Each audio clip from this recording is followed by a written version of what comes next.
19 iyun tarixində görüşümüz davam edir. Əziz tamaşaçılar, proqramımıza yeni qoşulan tamaşaçıları salamlayırıq. Sabahınız xeyirli və uğurlu olsun deyirik. Beləliklə başlayırıq. Bildiyimiz qədərilə paytaxtımız Bakı növbəti beynəlxalq tədbirə ev sahibliyi edib və bu barədə biz danışacağıq. Belə ki, tədbirin adı Tullantıdan enerjiyə, tullantıların davamlı idarə olunmasının ayrılmaz hissəsi kimi və Bakı şəhərinin təcrübəsi adlı beynəlxalq seminar gerçəkləşdirilib və bu seminarın iştirakçıları bir çox ölkələrdir. Belə ki, Almaniya, Böyük Britaniya, Amerika Birləşmiş Ştatları, İtaliya, Yunanistan və digər ölkələrdən bura nümayəndələr dəvət olunub. Düzdür, bu nümayəndələrin hamısını dəvət edə bilməmişik, amma ikisi artıq bugünləri bu səhər bizimlə bərabərdirlər və təqdim edək. Və böyük məmnuniyyətlə qonaqlarımızı təqdim edirəm. Qonaqlarımız Təmiz Şəhər Açıq Səhmdar Cəmiyyətinin şöbə müdiri Oqtay Məmmədov, Kolumbiya Universitetinin professoru Nikolas Temelis və Tullantıdan Enerji üzrə Tədqiqat və Texnologiya Şurasının sədri Efstratos Kalagirio və həmsöhbət olacaq bizimlə, yəni tərcümədə bizə yardımcı olacaq həmkarımız Səbahət Əvəzqızı. Sabahınız xeyir olsun, xoş gəlmişsiniz. Və əlbəttə ki, biraz seminarın təşkil olunması zərurətindən başlayardıq və girişi barədə məlumat verərdiniz. Bildiyimiz kimi bu tədbir beynəlxalq seminardır. Hər il dünyanın müxtəlif ölkələrində keçirilir və bu il Bakıda təşkil edildi. Nə səbəbdən, zərurət nə idi? Bildiyiniz kimi ilk öncə bütün tamaşaçıları salamlayırıq və bizi dəvət etdiyinizə görə təşəkkür edirik. Yəni bildiyiniz kimi Bakıda tullantıların idarə edilməsi dövlət qayğısı göstərilir bu sahəyə və bir zamanlar biz çox illər artıq Təmiz Şəhər Açıq Səhmdar Cəmiyyəti yaradıldığı dövrdən beynəlxalq tədbirlərə qoşuluruq və aktiv şəkildə iştirak edirdik bu tədbirlərdə. Lakin artıq 19 dekabr 2012-ci ildə ölkə başçısı cənab Prezident İlham Əliyevin iştirakı ilə Azərbaycanda Bakı şəhərində Balaxanı Bərk Məişət Tullantılarının çeşidlənməsi zavodu və Bakı Bərk Məişət Tullantılarının yandırılması zavodu tikildi və həqiqətən də söyləmək olar ki, bu hər iki müəssisə müasir zavodlardır və müasir texnologiya əsaslanmış bir fəaliyyət növləridir, müəssisələrdir. Biz də hesab etdik ki, bu uğurlu layihələri dünya ictimaiyyəti ilə bölüşək. Sizin qeyd etdiyiniz ölkələrlə yanaşı burada Asiya və Afrika ölkələrindən də bir çox nümayəndələr gəlir və onlar artıq Azərbaycanın Bakı şəhərinin tullantılarının idarə edilməsi təcrübəsini öyrənmək istəyirlər. Və bildiyiniz kimi 5 gün davam edən tədbir 4 gün nəzəri hissə olacaqdır. Seminarlar bizim 5 professor seminarlar söyləyəcəkdir. Daha sonra 5-ci gün biz həm çeşidləmə zavoduna, həm yandırma zavoduna, həm də Balaxanı Sənaye Parkına səfər planlaşdırırıq. İstərdik indi qonaqlarımızla söhbəti davam etdirək. Qeyd etdiyiniz kimi tullantıdan enerjiyə, tullantıların davamlı idarə olunmasının ayrılmaz hissəsi kimi və Bakı şəhərinin təcrübəsi adlanır bu seminar. Bakının təcrübəsindən öyrənməli istiqamətlər hansılardır?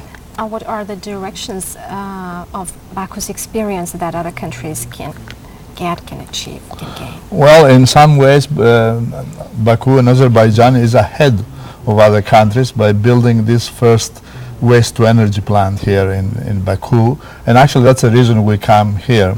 Our organization, Columbia University, has 14 countries members, and one of them is Greece, and I'm very pleased and grateful to Mr. Kaloyeru and to Tamiz Shahar for arranging for this meeting. We were interested because it's the first plant in this part of the world, the first waste to energy. And it's very important because there are two alternatives for waste management after recycling. After you do all the recycling, is waste to energy or landfilling.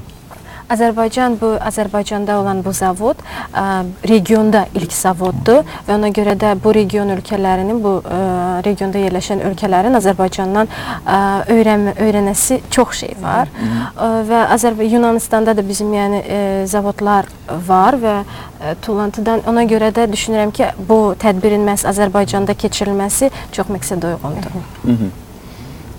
Və əlbəttə ki, ikinci bir sualda biz növbəti qonağımıza ünvanlamaq istərdik ki, belə ki, bu cür tədbirlər gerçəkləşdirir və əhəmiyyətini qeyd elədi. Eyni zamanda da sizdə də bu cür zavod fəaliyyəti göstərir və bu cür tullantılardan faydalanmaq digər ölkələr üçün təcrübə baxımından nə dərəcədə önəmlidir və onlar bu təcrübəni orada da tətbiq edə biləcəklərmi? Okay, he's speaking about the importance of the event and is it possible for other countries to use your technology in their own countries? And how they can gain experience, learn the experience during the seminar, the experience of other countries, I mean Azerbaijan's or Greece experience, and how can they apply that methods in their own country to establish similar plants and Yes, first of all, thank you very much, the local organizers, Tamis Sahar, and you here. Tamis Sahar organized an excellent intensive course workshop, one of the best that we have organized the last years. Having around 15 worldwide countries participated, as it was described before. It is very important to understand, to give you some idea, some information about our Global Waste to Energy Research and Technology Council.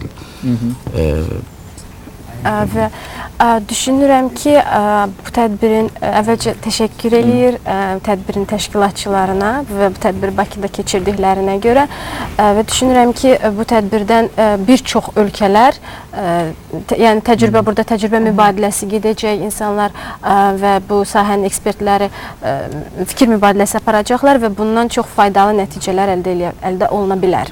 We are situated in 14 countries, as Professor Themelis mentioned before, in all over the world, and I can say that we are a bridge between academics, professors, policy makers, decision makers, governmental authorities, and of course public and private companies like Tamis Sahar, for example, here, and we try to develop and integrate sustainable waste management in all over the world. Biz 14, bizim təşkilatımız 14 ölkədə fəaliyyət göstərir və bizim təşkilatımız bu ölkələr arasında, onların ekspertlər arasında bir körpü rolunu oynayır. According to the hierarchy of waste management, first of all we must recycle the source, then we have to compost pre-selected organic in the source, and after all that, waste to energy is a dominant and proven technology, having more than 1,000 plants in all over the world, and one of them is here in Baku. Biz əvvəlcə deməli tullantıların çeşidlənməsi üzrə, yəni texnologiyalar, həmin texnologiya üzrə fəaliyyət göstərən zavodlar, sonra isə həm bu təkrar istehsal və təkrar istehsaldan alınan enerjinin istifadə olunması üzrə bizim təşkilat yeni ideyalar verir, irəli sürür. So replying to your question, it is very important for all these delegations from different countries to come here and to receive, first of all, education in sustainable waste management, how they can apply this sustainable waste management in countries like India, Indonesia, in Ghana and other developing countries, and also in European countries. Okay, you mean the education and where these education institutions will be located in this? Yes, this education is given within this 8 hours in this intensive course we make here. You make here intensive course? This is an intensive course. It's not a not only a conference, a workshop. We make a high-level education within 28 hours, and we have the honor to give some credits also from Earth Engineering Center of Columbia, from Columbia University. And also in the last day, we will visit, in cooperation with company Tamis Sahar, the state-of-the-art biggest waste-to-energy plant in Eastern Europe, which is situated here in Baku, in your beautiful city. Okay. Bu sahədə çalışa bilən yüksək mütəxəssislər yetişdirmək üçün intensiv kurslar keçiririk ki, onlar da həmin bizim təcrübəni öyrənə bilsinlər və öz ölkələrində, deyək ki, Hindistan, İndoneziya kimi ölkələrdə də bu yüksək texnologiyanı tətbiq edə bilsinlər. İstərdik Oqtay bəylə də söhbətimizi davam etdirək. Ümumiyyətlə, böyük şəhərlərdə tullantıların düzgün idarə edilməsi baxımından hər zaman problemlər yaşanır və bu problemlərin aradan qaldırılmasında və bugünkü gündə Bakı şəhərində əhalinin maarifləndirilməsi baxımından hansı işlər görülür? Bildiyiniz kimi, Təmiz Şəhər Açıq Səhmdar Cəmiyyəti əhalinin maarifləndirilməsinə böyük önəm verir. Çünki bizim professorlar da bunu təsdiq edə bilərlər ki, ilk öncə tullantıların davamlı idarə edilməsində əhalinin rolu çox yüksəkdir. Birincilik vəzifəsini qeyd edirlər.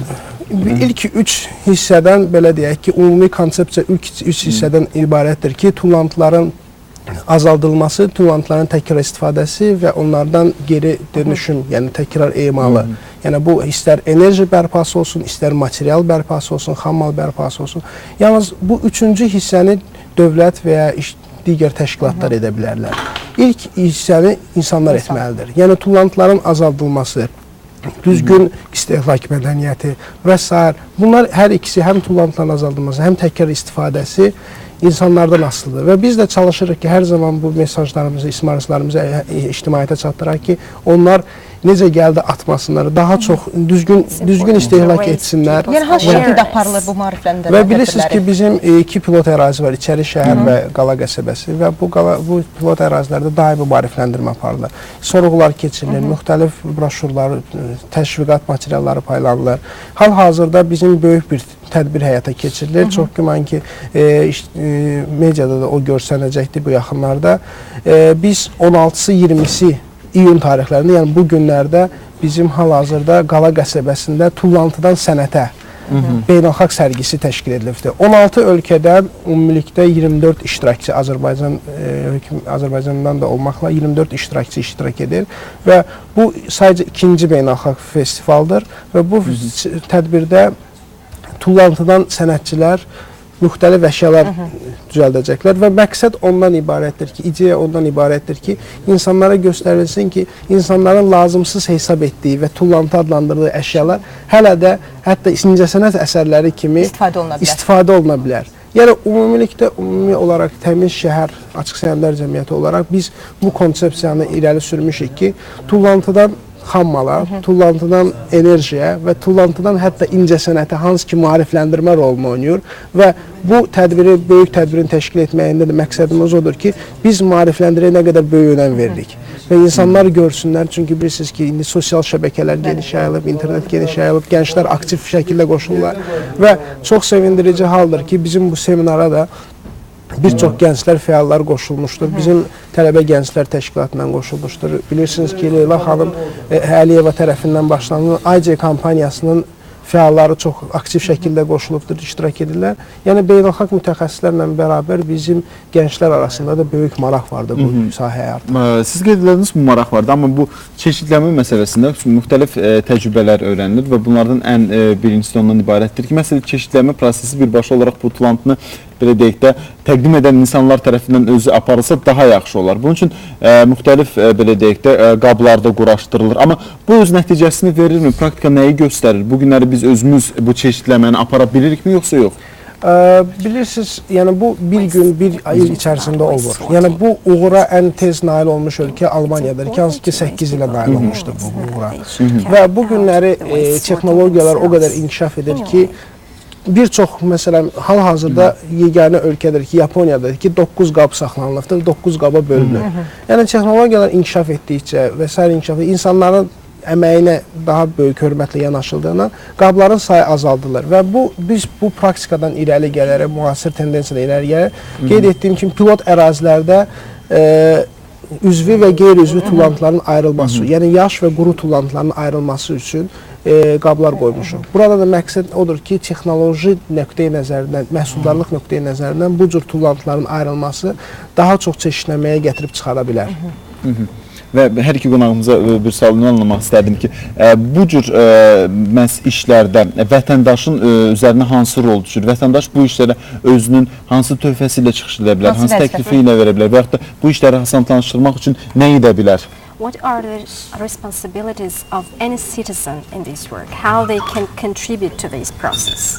It's very important because first the citizens can separate recyclable materials that can be sold in the market. Then after the citizens, and then of course the community has to pick those things and bring them to a material recovery facility so they can be sorted out. But the remainder then, there's only two choices, either landfilling or waste to energy. And landfilling uses land. I made a very quick calculation for Azerbaijan. If they had to landfill their waste, every year they use something like 200,000 square meters, like 2 kilometers by 1 kilometer. İnsanlar əvvəlcə, yəni hətta marketlərdən alanda onları artıq müəyyən eləməlidirlər ki, hansı hara gedə bilər. Nəyi hara istifadə edəcək?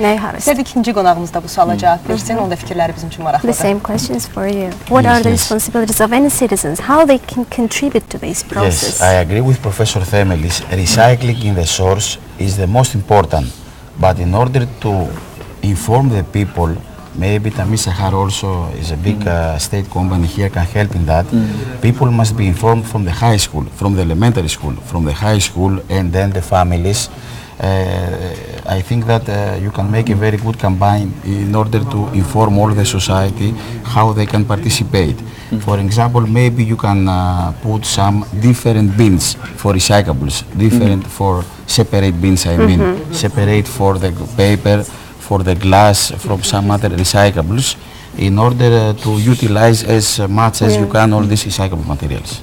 Bu barədə yəni ki, məktəbdə, deyək ki, ibtidai siniflərdə və böyük hətta universitetlərdə əhaliyə məlumat verilməlidir. Ayrıca deyək ki, şüşə qablar üçün, kağızlar üçün, kağız tullantılar üçün, şüşə tullantılar üçün ayrıca qablar olsa, bu daha Bir kiçik yaşından hər şey başlamalıdır ki, vərdiş alını alsın. uşaqlıqdan yəni öyrətmək lazım. Bəli, biz təşəkkür edirik, çox sağ olun, bu səhər gəldiniz və əlbəttə ki, əziz tamaşaçılar, yəqin ki, irəliləyən günlərdə vaxtınız olacaq, Azərbaycan mədəniyyəti ilə tanış ola biləcəksiniz. Elə bu səhərdə əsərdə canlı olaraq Azərbaycan klassikasından, Azərbaycan musiqisini dinləyəcəklər qonaqlarımız. Yəqin ki, çox xoşlarına gələcək, çünki Azərbaycan musiqisi həqiqətən də çox gözəldir. Və əlbəttə ki, böyük məmnuniyyətlə proqramımızı yekunlaşdırırıq və əziz tamaşaçılar, yekunlaşdırmırıq hələ, daha bir ifamız var, böyük məmnuniyyətlə təqdim edək o ifanı. Buyurun, dinləyin.